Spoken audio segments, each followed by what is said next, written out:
Yep.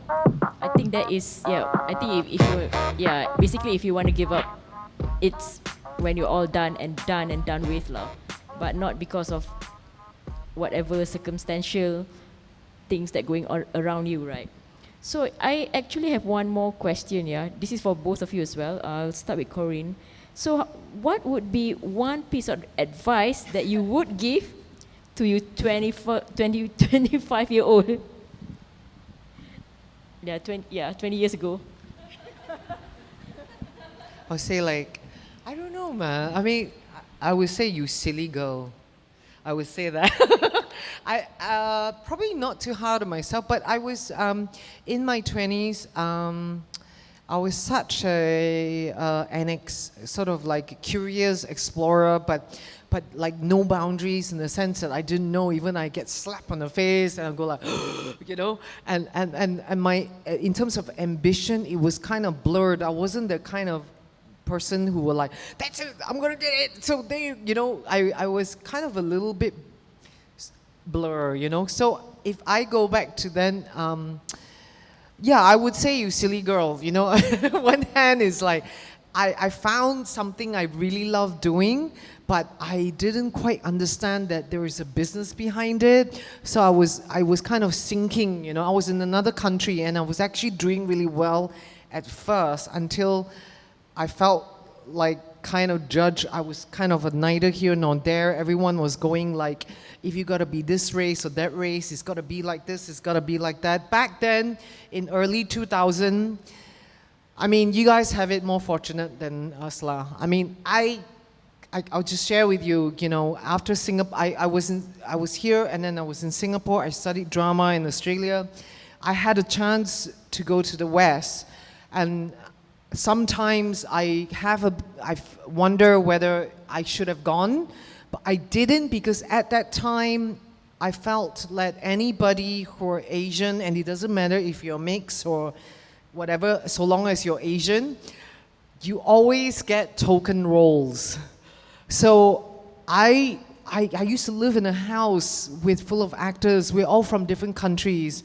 America, Australia, Malaysia, me, Philippines, Canada, and I was the youngest, and I had these older friends, actor friends with more experience, and they asked me, I asked them, and most of them gone to Hollywood to try it at that time. And I thought to myself, when they told me, you know, all those things, I thought, oh my gosh, you know, I've got to be really ready if I want to do it. I was really scared, you know, which is one of the things that some of my friends probably thought that I made a wrong choice, to have made a U-turn back. I did it because I said to myself, I would like to learn how to create stories and characters so that me and other people who similar to me, who are kind of neither here nor there, or, you know, who could actually, you know, and have some talent, and who could actually tell their stories or be a part of something, you know. That's what I thought. And now I look back, now I see where I am. Although the dream is still there and I'm seeing more people doing it, which is great, I would say that it's a kind of journey that I think one has to be really focused to say screw everything, and you have to fight it, because Malaysia is going through a very interesting time right now, and for me, I'm open enough to say that if I don't achieve that part, the place where I want to achieve, I would like the other 25-year-olds to do it. That's what I'm trying to say. I am still doing what I want to do, but I'm at this stage also at the point where, like what you were saying about taking breaks and things like that, right? I think it took me to turn 40 to say I need to value myself a bit more. Yeah. I in my 30s, I worked really, really hard until I felt very ill. Until by 29 and all that. When I finally did my project and I finally, you know, thought, wow, this is I did it. But No, I have to tidy up a lot of mess. I mistakenly, my own thing, hired wrong people. I have to clean up a lot of mess. And that really got me thinking. You know, you imagine, you think like your dream has come true. You started from nothing and all that. But then at the same time, there are other lessons to be learned. So where I am right now, it's like, do I want to do it? Do I not? I'm actually okay either way, but I'm thinking. So anybody else, whether you're an artist, you're a painter, writer, actor, or whatever it is, you should, because I think Malaysia as a whole, we deserve more perspective. This is what I'm saying. Whether it's an actor point of view, a director's point of view, a producer's point of view, I think we deserve more perspective from different demographic. Yeah. How about you, Wendy? I like the word perspective too. No, what would I say to my 25-year-old self? I would say, don't be so serious. You know, find the humor, laugh a bit more, because I was quite hard on myself, right? So in every job that was given to me, I feel like I have to get it right, and you feel so bad when someone critique your work. And I think in the commercial creative industry, it's all full of critiques. You know, like, what's the right thing, wrong thing? Are you answering the brief or not? So if you've taken every point so seriously, I think you'll cry every day, which I didn't, but you know, like, I wish I had, you know, that humor to laugh about it more, and not to take the critique so seriously, right? I think, yeah, like having a step back, a different perspective, maybe it's not so bad, right? Yeah. Yeah, so isn't that a woman thing that you are really hard on yourself? I don't know, is it? It is for me. especially you're in this industry, right? You're in this industry that you feel, I don't know, I feel You I have to can prove, like, try harder. Yeah, you try. I feel that I have to try like triple than other Yeah. people. Maybe. Partly because of my gender, honestly. Yeah, like triple, like. I effort is never more. really think about it, but maybe, you know, subconsciously, right? You feel like, Okay. So my next question.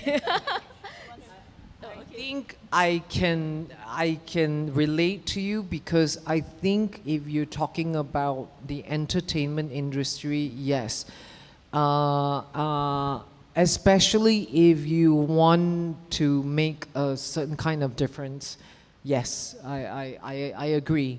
But at the same time, I also believe that, you know, you do your work and let your work shows, right? And when it shows, then maybe they have a bit more respect. I think the entertainment industry more. I feel you more.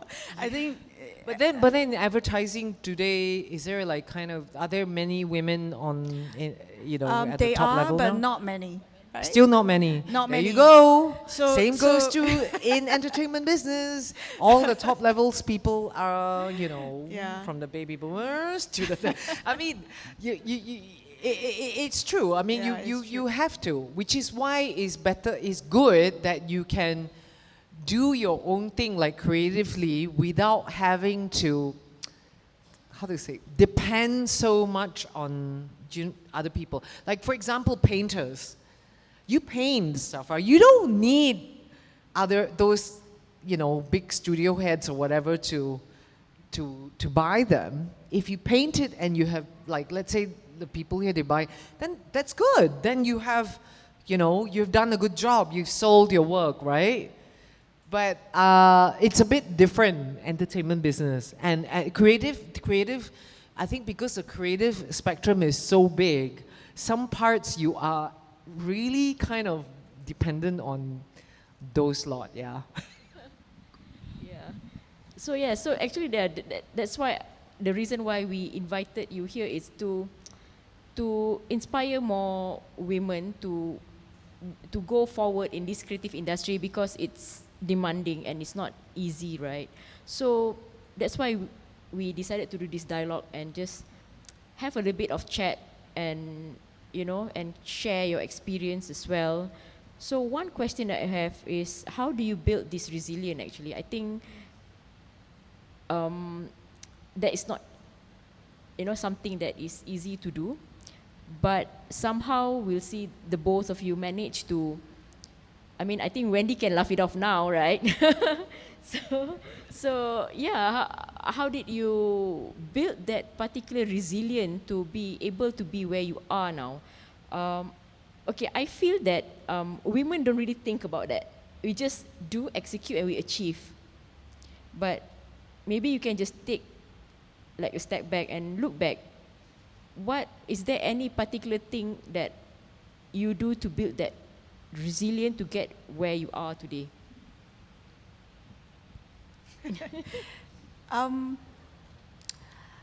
I think I'm a people person, so I think I see a lot of familiar faces here.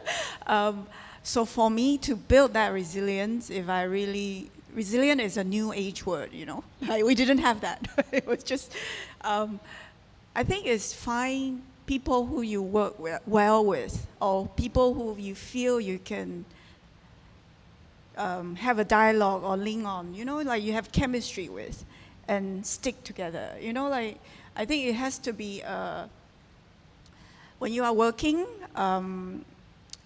it's a multi-channel thing. Like you don't work alone, right? So for me to stay in the industry, keep going, I think more than 50% of the time is the people you work with. So find like-minded people, laugh it off, and I think that helps to stay resilient. Yeah. Okay, I think for entertainment industry, how does that work? How do you have like a circle of trust?